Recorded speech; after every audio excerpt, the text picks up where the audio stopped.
California San Andreas Fault creeping section could unleash large earthquakes. The central section of the San Andreas Fault could host larger quakes than previously realized, according to what geologists are saying. The middle section of San Andreas Fault may have the capacity to host larger earthquakes than previously believed. Between the towns of Parkfield and Hollister, the famous California Fault undergoes something called a seismic creep. Instead of building up strain and then slipping on one earth-rattled moment, the two sections of fault move imperceptibly, releasing stress without causing large quakes. But looking back millions of years in time, researchers have found that this section of fault may have experienced earthquakes of magnitude 7 and higher. That is larger than magnitude 6.9 Loma Prieta trembler and in the Bay Area of 1989. It's not fully clear how long ago the large quakes on the fault occurred, but they were within the last 3 million years. This is what Genevieve Coffey said, an earthquake geologist at GNS Science in New Zealand.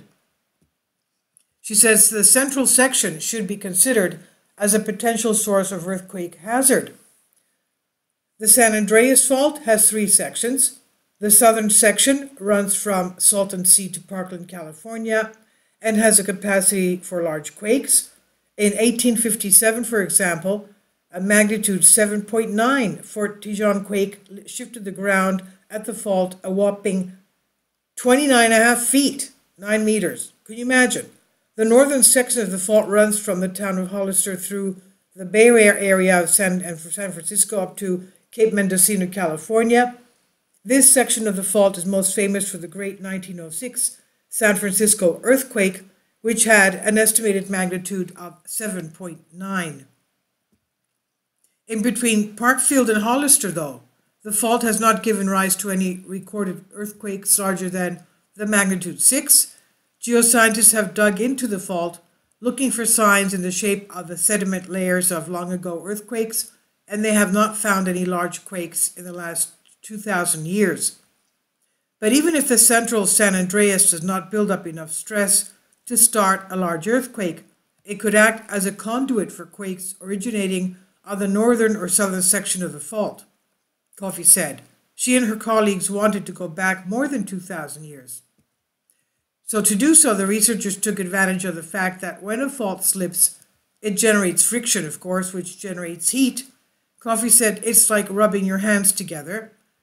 This heat can spike the temperature of the rocks in the fault by more than 1,800 degrees Fahrenheit, that's 1,000 degrees Celsius, and those temperatures changes can change the structure of organic molecules that accumulate between the sediments.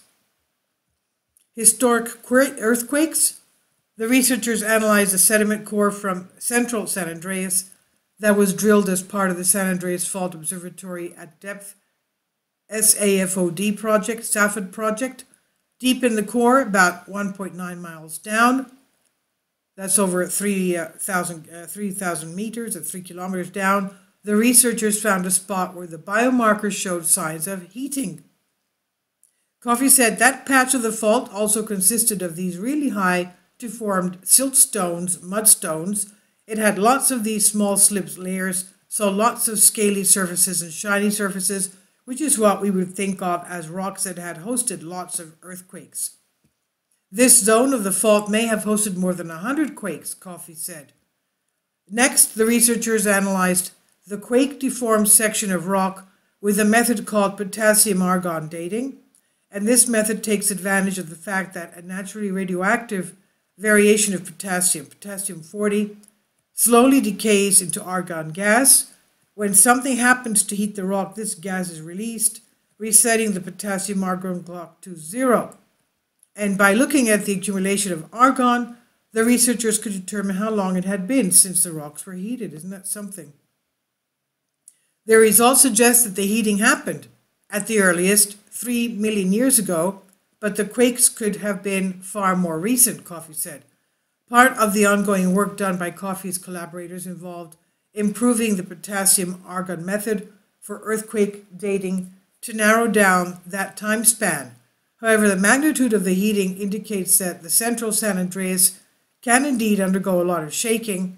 It's likely that the earthquakes recorded in this section of the fault range from magnitude in the mid-6s to low 7s, Coffey said. She said the work that we did was the first direct geologic evidence of earthquakes in this region of San Andreas. The quakes probably started on the southern portion of the fault and sped along the fault line like an unzipping zipper. Knowing that the fault has this capacity is important for understanding the earthquake hazard in central California, she said. The researchers plan to apply potassium argon methods to other faults, including in New Zealand's bedrock, where there is not any organic material for traditional carbon-14 dating, which only works back to about 55,000 years, and where there are no sedimentary layers to show the marks of very old earthquakes. And Coffey said, the potassium argon tool is pretty interesting because it really gives us access to a range of faults that we have not been able to date in the past. This is originally from Live Science, Stephanie Pappas. Please leave your comments and thank you for your support. Finally, support my Patreon account. The daily posts are 5 videos daily, and they are totally different from what I have on my YouTube channel. Thank you so much for your support and that you find all my content so interesting. You'll find the Patreon account details in the description box below.